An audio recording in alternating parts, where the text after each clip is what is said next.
नमस्कार. आपण समओवी अमृतानुभव ऐकत आहोत.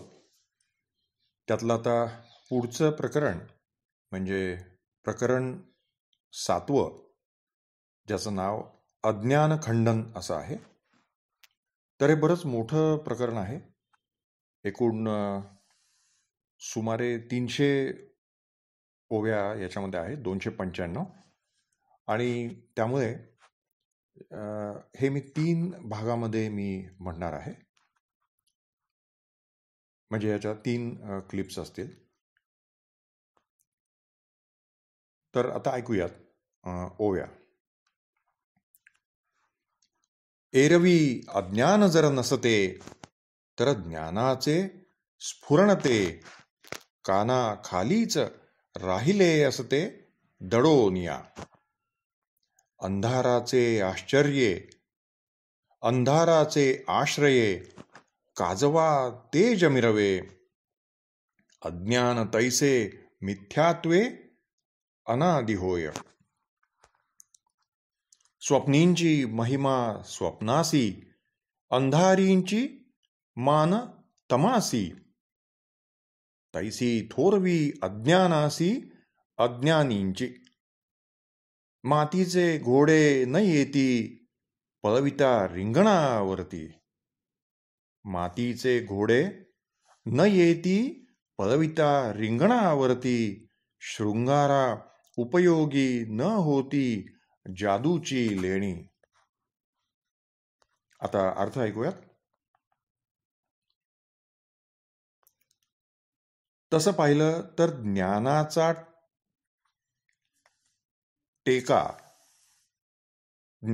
टेका अज्ञानाला नसेल तर अज्ञान हा शब्द ऐकायलाही मिळणार नाही. अंधाराचा आश्रय घेऊन काजवा आपलं तेज मिरवतो, तसं अज्ञान अभावाचा आश्रय घेऊन अनादिपणानं मिरवतं. स्वप्नाचं महत्व स्वप्नातच, अथवा अंधकाराचं महत्व अंधकारातच. त्याचप्रमाणे अज्ञानाची थोरवी अज्ञानातच. कुंभाराने तयार केलेले मातीचे घोडे रिंगणावर धरता येत नाहीत. मंत्राने केलेले दागिने अंगावर घालण्याच्या उपयोगी पडत नाहीत. आता पुढच्या ओव्या ऐकूयात.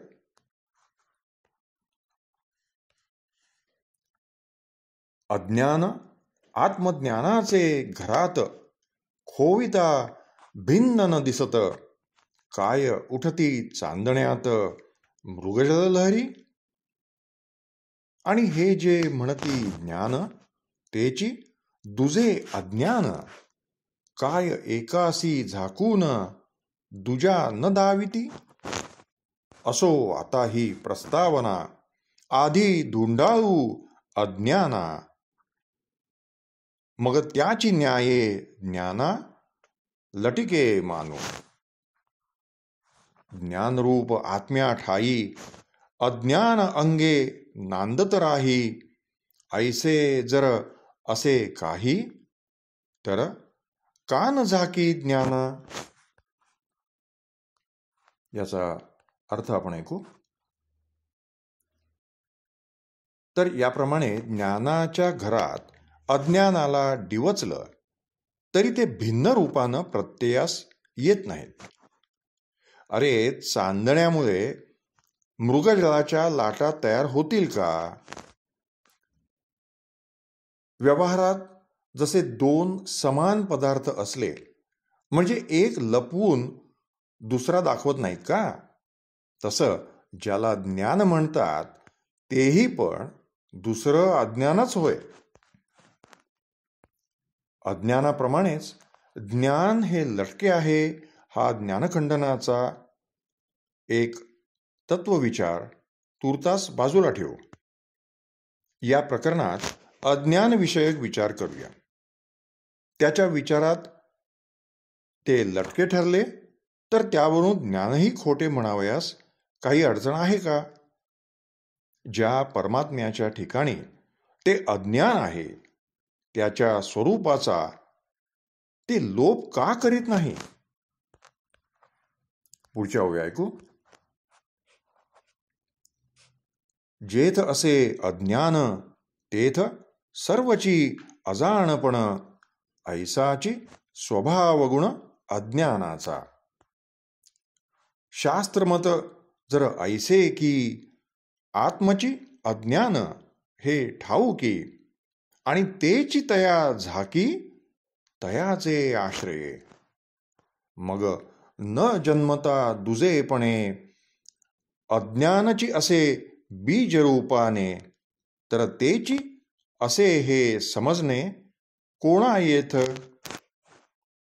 अज्ञान तर स्वतःसीची जडपणे न जाणे निश्चितची, प्रमाणासी प्रमाणची सिद्ध न करी. आता अर्थ ऐकूयात.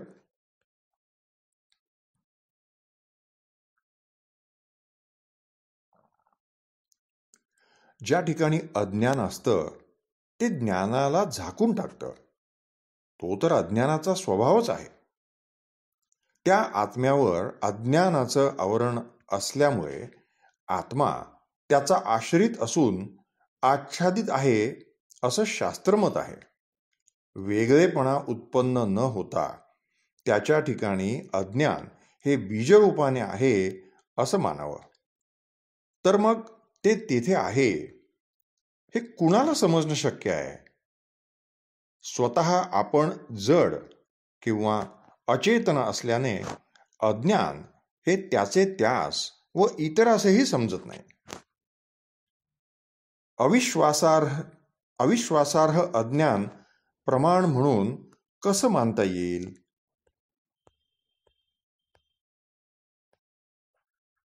पुढच्या ओळी ऐकू. म्हणून अज्ञान स्वतःसी जाणून करून घेईल आपुलेची ज्ञान, हे म्हणता घ्यावे लागे मौन विरोधाभासे. आणि ज्या ज्ञानाचे आश्रये हे अज्ञान राहे, जर ते ज्ञानासी जाणवे तर ते ठरे मूर्ख. स्वभावे अज्ञान जाणा झाकी आश्रयस्थाना, ते आत्म्या ठाई व्यक्त न होता. स्वभावे अज्ञान जाणा झाकी आश्रयस्थाना, ते आत्म्या ठाई व्यक्त न होता, तर अज्ञान कैसे म्हणावे? भरले आभाळ सूर्यासी ग्रासे, तर आभाळा कोण प्रकाशे? सुषुप्तीतची निद्रिस्त नाशे, तर निद्रेसी प्रकाशी कोण? याचा अर्थ आपण ऐकूयात. एवढ्यासाठी अज्ञानाने स्वतः माहिती करून घ्यावी असं म्हटलं तर विरोध येतो. त्यामुळे मौन स्वीकारावं लागतं. परमात्मा ही जाणून घेण्याची वस्तू या अज्ञानानं मूढ केली असं म्हटलं तर हे अज्ञानाचं ज्ञान तरी कोणाला झालं? आपल्यापुरता परमात्मा ही तर ज्ञेय अज्ञेय अतीत आहे. आपल्यापुरता परमात्मा हा तरी ज्ञेय अज्ञेय अतीत आहे. तो अज्ञानी म्हणावयास लाजणार. आभाळाने सूर्य ग्रासला म्हणावं तर मुळात आभाळ दिसणार ते कोणामुळे? झोपी गेलेल्या इसमावर निद्रा रुसली म्हणावं तर मग त्या माणसास काय मिळालं? पुढच्या ओळी ऐकू.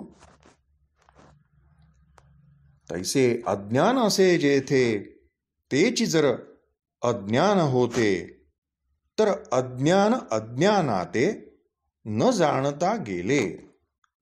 ना तरी अज्ञान एक असे, हे ज्या ज्ञानायोगे कळत असे, ते स्वये अज्ञान नसे कोणेही काळी. डोळ्यावरी सारा येई आणि डोळा आंधळा नाही, हे म्हणणे ठाई ठाई पोकळची की. इंधनी प्रगडला अग्नी, आगीने खवळुनी, परी जाय लाकडा न जाळुनी, तर व्यर्थची ती शक्ती. याचा अर्थ ऐकूया.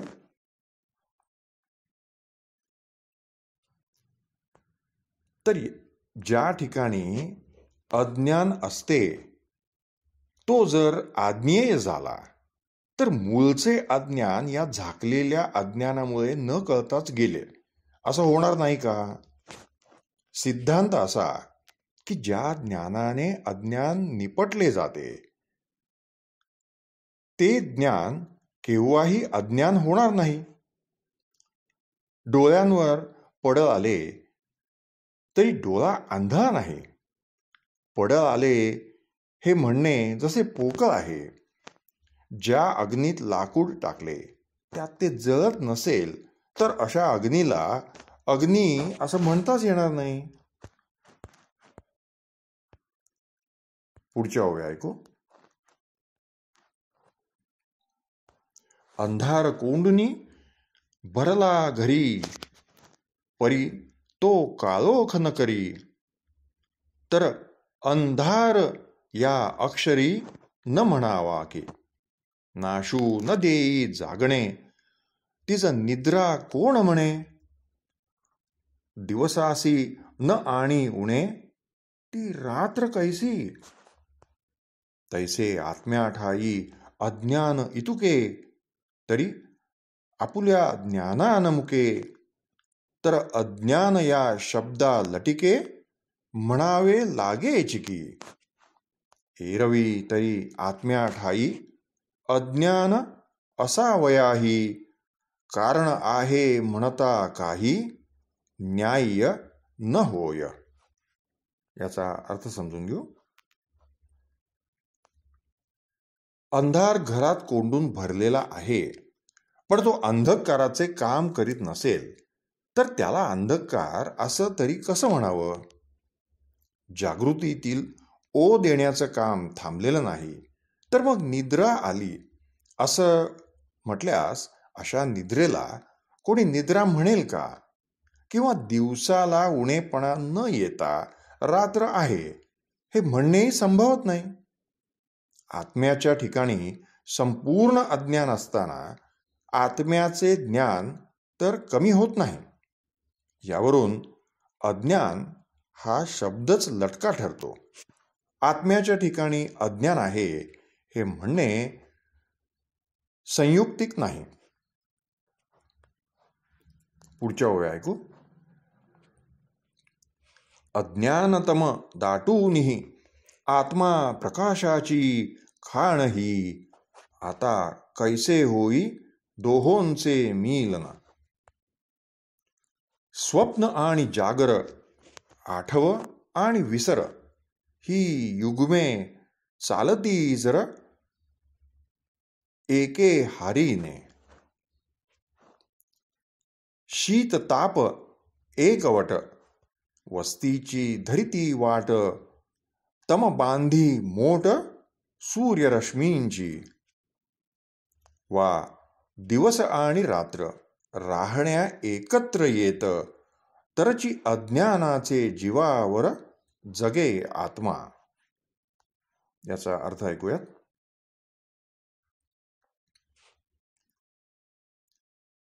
अज्ञान तर घनीभूत अंधकार रूप, आत्मा तर प्रकाशाची खाणच. मग हे दोघे एके ठिकाणी कसे असतील? असं पहा. स्वप्न आणि जागृती, स्मरण आणि विस्मरण दोन्ही जर एके ठिकाणी राहू शकतील, थंडी आणि उष्णता एका ठिकाणी असतील, किंवा अंधकाराने सूर्यकिरणांची मोठ बांधली असेल, आणि जर रात्र आणि दिवस एकत्र राहतील तर आत्मा अज्ञानाच्या जीवावर जगतो असं म्हणता येईल. पुढच्या ओव्या ऐकूयात. हे असो, जन्म आणि मरण हे शोभे मेहुण, तरची आत्म्याचे असतेपण अज्ञानासह. आत्मज्ञाने नष्ट होय, तेची नांदे आत्म्यासह, ऐसे विरुद्ध काय काय बोलणे हे. अहो अंधकार पैजेवर, त्यागुनिया अंधार, तेज झाला तर तो सूर्यची निसंशय. लाकूडपण टाकिले आणि अग्निरूप धरिले, तेव्हा तेची इंधन झाले आगीसी की. याचा अर्थ ऐकूयात.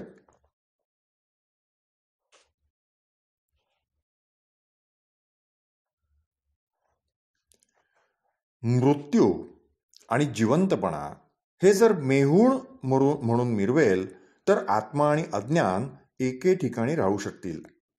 अहो जे अज्ञान आत्मज्ञानाने नष्ट होतं तेच अज्ञान आत्म्याच्या ठिकाणी नांदतं. हे म्हणणं म्हणजे परस्पर विरुद्ध नाही का?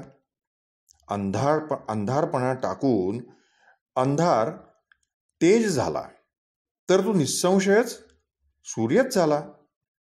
लाकूडपणा टाकून लाकूड अग्निरूप झालं तर ते अग्नी झालं.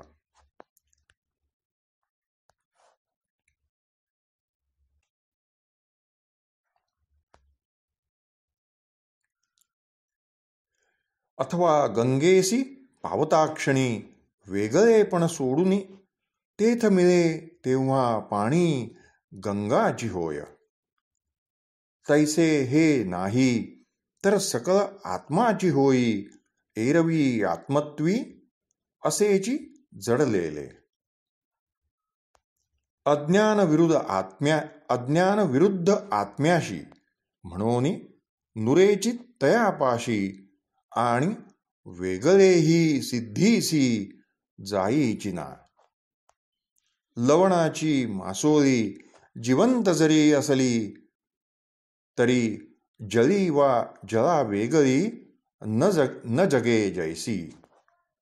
याचा अर्थ ऐकूयात.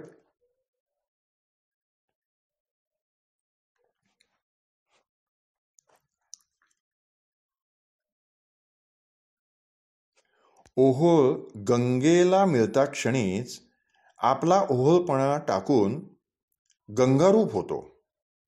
त्याचप्रमाणे अज्ञानाचा आणि आत्म्याचा संयोग होताच अज्ञान आपला अज्ञानपणा टाकून संपूर्ण ज्ञानच होते. परंतु संयोग होण्यापूर्वी अज्ञान स्वरूपाने शिल्लक असतेच. मिठाचा मासा करून त्यात प्राण घातला तरी पाण्यामध्ये किंवा पाण्याच्या बाहेर तो जिवंत राहतच नाही. पुढच्या ओव्या ऐकू.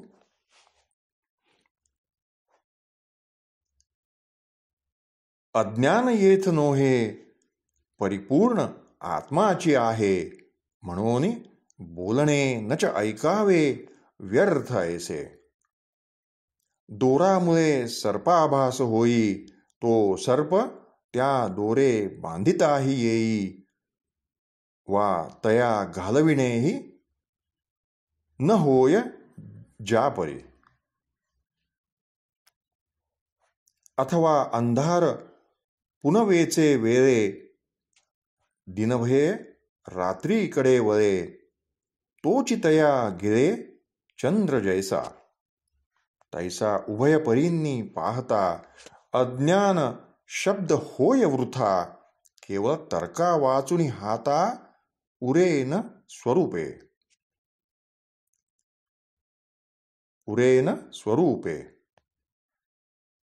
यांचा अर्थ आपण ऐकूयात.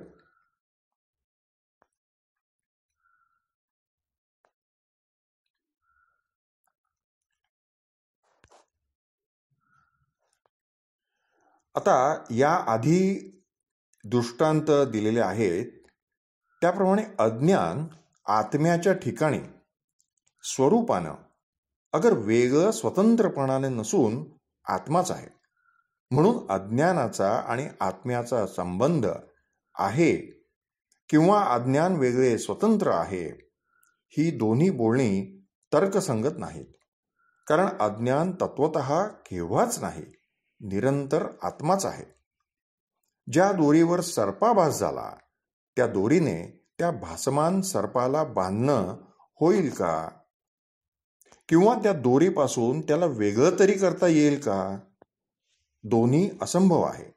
किंवा पौर्णिमेच्या दिवशी अंधार दिवसाच्या भीतीने रात्रीकडे वळला. तो चंद्राने लगेच त्यास घेऊन टाकले. त्याचप्रमाणे दोन्ही बाजूंनी अज्ञान शब्द वाया गेला. हे अज्ञान शब्द मात्र आहे, म्हणजे त्याला स्वरूप सिद्धी नाही. अज्ञान आहे हा तर्क मात्र आहे.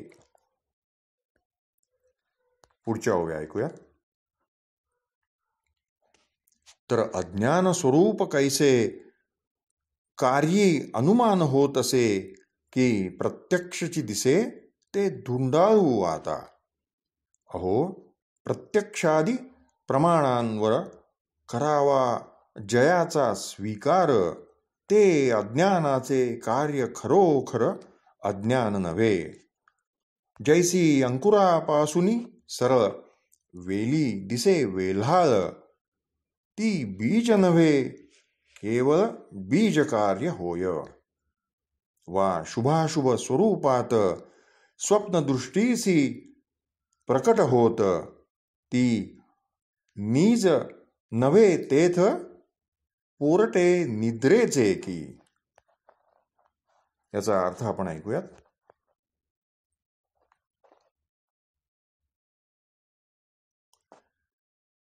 अज्ञान स्वरूप विषयक विचार करताना अज्ञान हे कार्यानुमेय आहे की प्रत्यक्ष सिद्ध आहे याकडे दृष्टी टाकूया. प्रत्यक्षादी प्रमाणांनी ज्या प्रमेयाची देवघेव होते, प्रमाता, प्रमाण आणि प्रमेय ही त्रिपुटी हे अज्ञान कार्य आहे, अज्ञान नव्हे. अंकुर रूपाने सरळ वाढून वेल पसरते, पण तो विस्तार बीज नाही, बीज कार्य होय. किंवा स्वप्नात शुभाशुभ रूपाने दिसणारे सर्व झोप नाही, ते झोपेचे पिलू म्हणजे कार्य आहे. पुढच्या ओव्या ऐकू.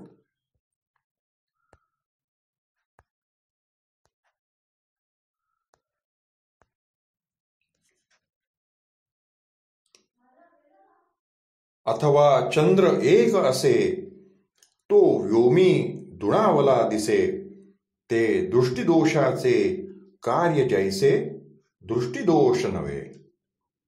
तैसे ज्ञाता ज्ञान ज्ञेय हे जे असे त्रय, ते अज्ञानाचे कार्य अज्ञान नव्हे. म्हणून प्रत्यक्षादिकही अज्ञान कार्ये जी वेचक, अज्ञान कार्ये जी वेचक ही करणे अज्ञान ग्रहण त्या करवी होणे नसे.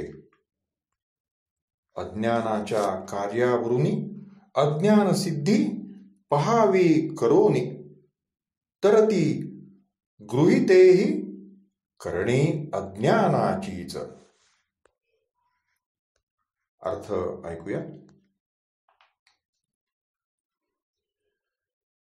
आकाशात चंद्र एक असून दोन दिसतात,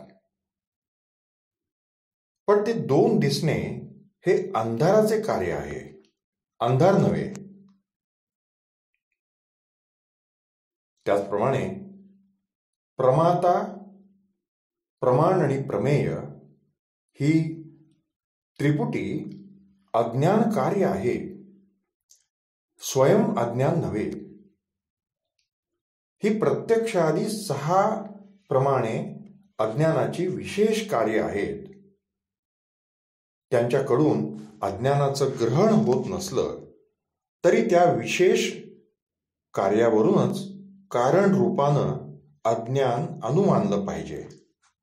अज्ञानाच्या कार्यावरून अज्ञान सिद्ध आहे असं जर म्हणावं तरी पण ज्या प्रत्यक्षादी प्रमाणांवरून अनुमानाने तो अज्ञानाची सिद्धी करतो, तेही अज्ञानच होय. कारण चैतन्याव्यतिरिक्त कोणताही पदार्थ अज्ञान कार्य म्हणून समजलं जातं. पुढच्या ओळी ऐकू. स्वप्नी दिसे ते स्वप्न तर पाहणारा काय होय इतर. स्वप्नी दिसे ते स्वप्न तर पाहणारा काय होय इतर.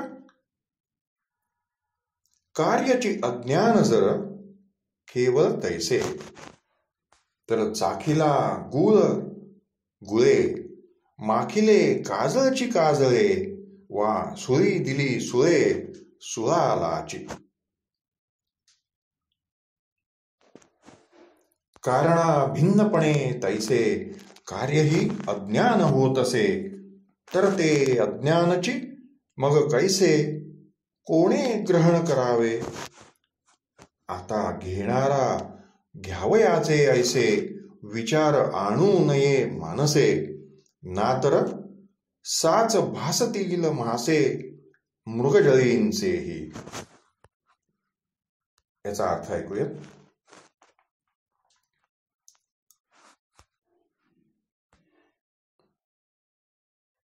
जर स्वप्नात दिसणारं सर्व एकरूपच आहे तर मग स्वप्न पाहणारा त्याहून निराळा आहे काय. त्याप्रमाणे अज्ञानाचं कार्यच जर केवळ अज्ञान आहे असं म्हणालास म्हणजे गुळानंच गुळाची चव घेतली, काजळानंच स्वतःला काजळ लावलं किंवा सुळानेच सुळाला मारलं किंवा सुळावर चढवल्यासारखं असं म्हटल्यासारखं होईल.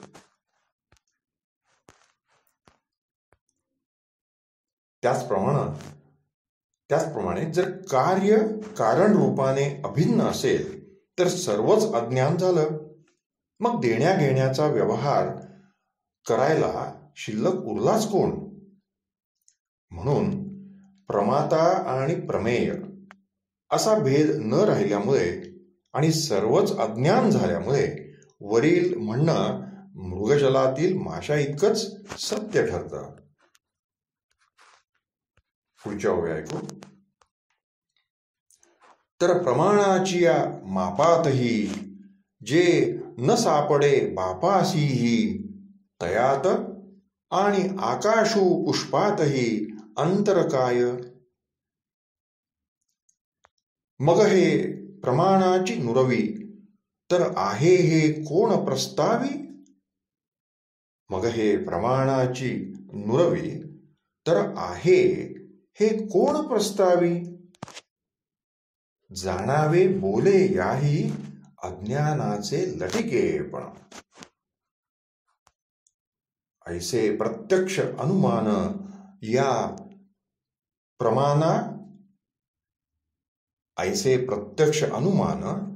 प्रमाणा पात्र न ठरून जाहले अप्रमाण अज्ञानही.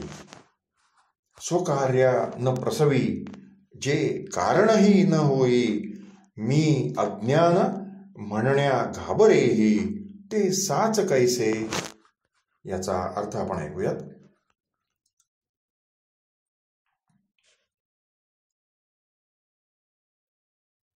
प्रमाता आणि प्रमेय असा भेद न राहिल्यामुळे आणि सर्वच अज्ञान झाल्यामुळे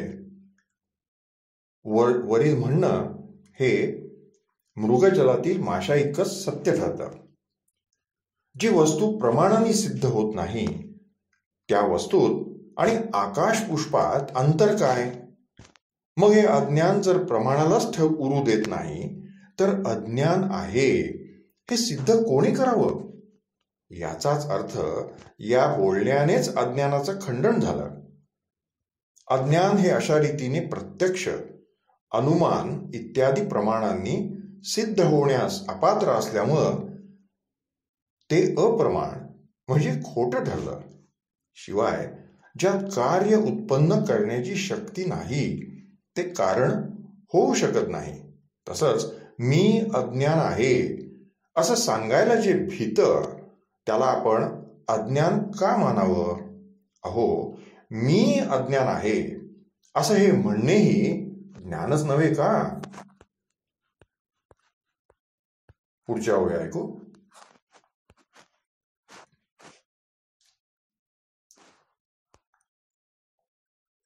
आत्म्यासी अज्ञानते स्वप्न दावू न शकते आणि तया जेथल्या तेथे निजवूही न जाणे. निजवूही न जाणे. हे असो, आत्मा ज्या वेळी आत्मपणेची असे सर्व काळी, तेव्हाही त्या मेळी अज्ञान असे. जैसे न करताही मंथन काष्ठी असे स्थान, तमनाश दहन पचन सामर्थ्याचे. तैसे आत्मा ऐसे नाव न साहे आत्म्याचे स्वत्व, तर काय अज्ञानाची हाव धरील ते. याचा अर्थ आपण ऐकूयात.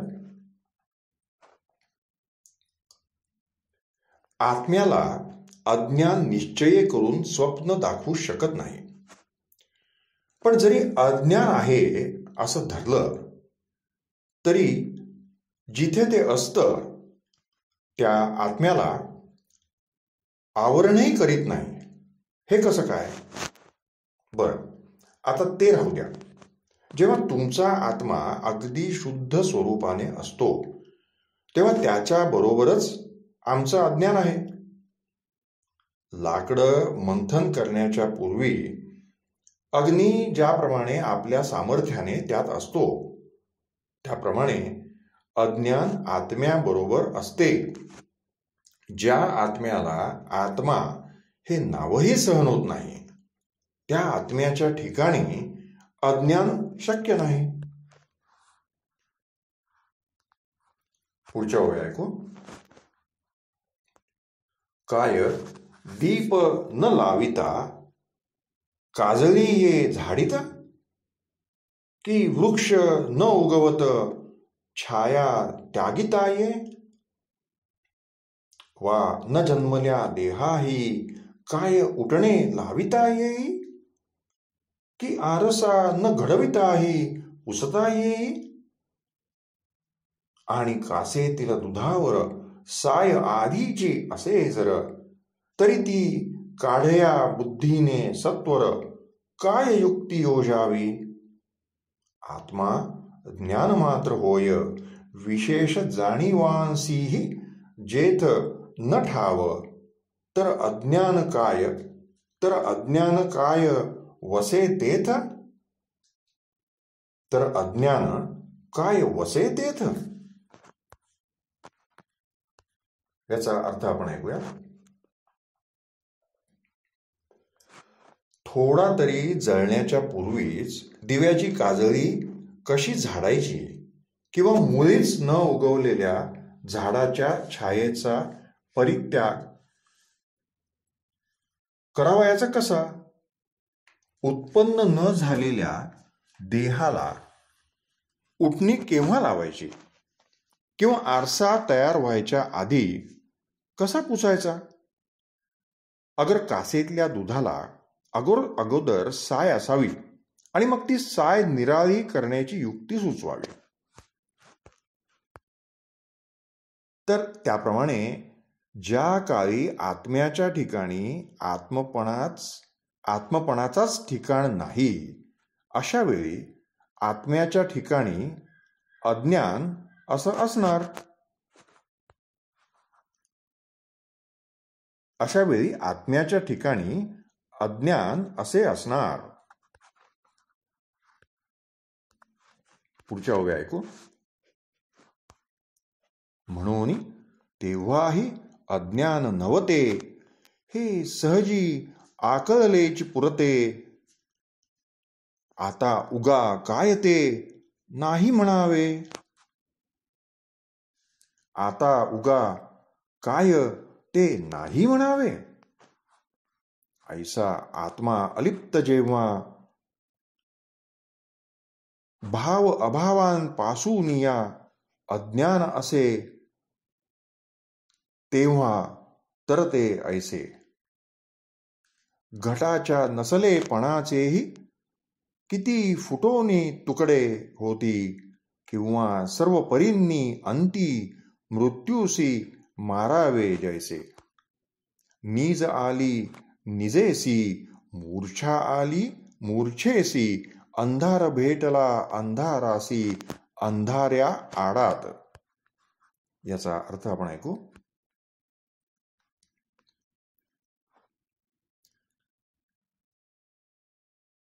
तेव्हा या कारणांमुळे त्यावेळीही अज्ञान नाही नाही असे शेकडो वेळा केवळ म्हणण्यात काय अर्थ आहे. याप्रमाणे भावाभावातीत आत्मा जेव्हा असतो तेव्हा अज्ञान आहे हे म्हणणे कशा प्रकारचे ते आता ऐका. कोणत्याच आकारात नसलेला घट फुटून त्याचे शेकडो तुकडे झाले, किंवा त्याला मरण आले, किंवा झोपेला झोप आली, किंवा मूर्छेला मूर्छा आली, किंवा अंधार अंधाऱ्या विहिरीत पडला. पुढच्या ओव्या ऐकू. वा अभाव अवघडला, केळीचा गाभा मोडला, की आसूड कडकडला आकाशाचा. निवर्तलेल्यासी घातले विष, मुक्याचे बांधले मुख, अथवा न लिहिता लेख पुसला जैसा. तैसे अज्ञान स्वये अस्तित्व, भोगी हेच मिथ्यात्व, आता तर सर्वथैव ब्रह्मची होऊनी असे. वांझेची कैसी प्रसूती होय, भाजले बी अंकुरे काय, की पाहिल कधी सूर्य अंधाराते. याचा अर्थ आपण ऐकू.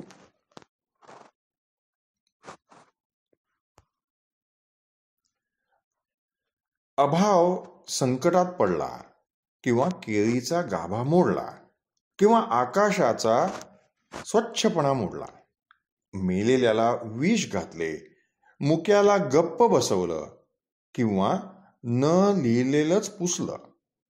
हे म्हणणं जितकं निरर्थक तितकंच आत्मस्वरूपाच्या ठिकाणी अज्ञान साहचर्याने आहे हे बोलणं अर्थहीन आहे. वंध्या कधी प्रसूत होते का? जळालेलं बीज कधी उगवतं का?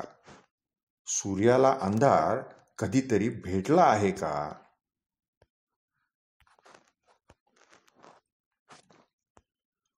चोख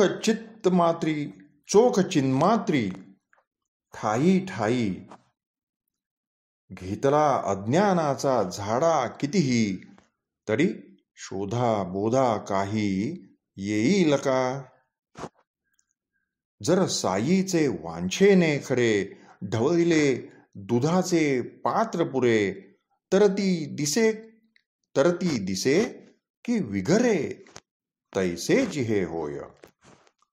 नीज धरावया कोणी उठे जागृत होऊनी, तर ती लाभे की जणी नाहीशी होय. पहावया अज्ञानाते, हे अंगी पिसे कवणाते, न पाहता आपोआपते, न पाहणेची की. या ठिकाणी या 7व्या प्रकरणातल्या 76 ओव्या झालेल्या आहेत. आणि याच्या पुढच्या ओव्या म्हणजे एकूण 295 पैकी 76 ओवींचा हा एक भाग असेल. आणि याच्या पुढे आणखीन 2-3 भागामध्ये हे प्रकरण पूर्ण होईल. तर या शेवटच्या 4 ओव्यांचा आपण अर्थ ऐकू आणि मग हा भाग इथे थांबूयात.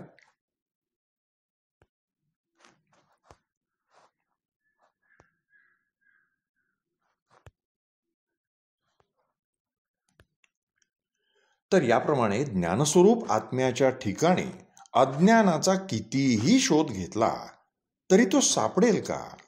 साईच्या दुधाचं भांड ढवळलं तर दुधावर साई येईल का नाहीशी होईल? किंवा एखादा झोपलेला झटकन जागा होऊन आलेल्या निद्रेला हातात पकडू म्हणेल तर ती हाती लागेल का नाहीशी होईल? तेव्हा अशा प्रकारे अज्ञान पाहणे हा वेडेपणा आहे. अज्ञानाचा विचार करावयास गेले असता अज्ञान नाहीच, आणि ज्यावेळी विचार करीत नाही त्यावेळी ते सहजच नाही. तात्पर्य नाहीच अज्ञानाचा अंत्यता भाव आहे. तेव्हा यापुढच्या या प्रकरणातील ओव्या आपण पुढच्या 2-3 भागांमध्ये ऐकूयात.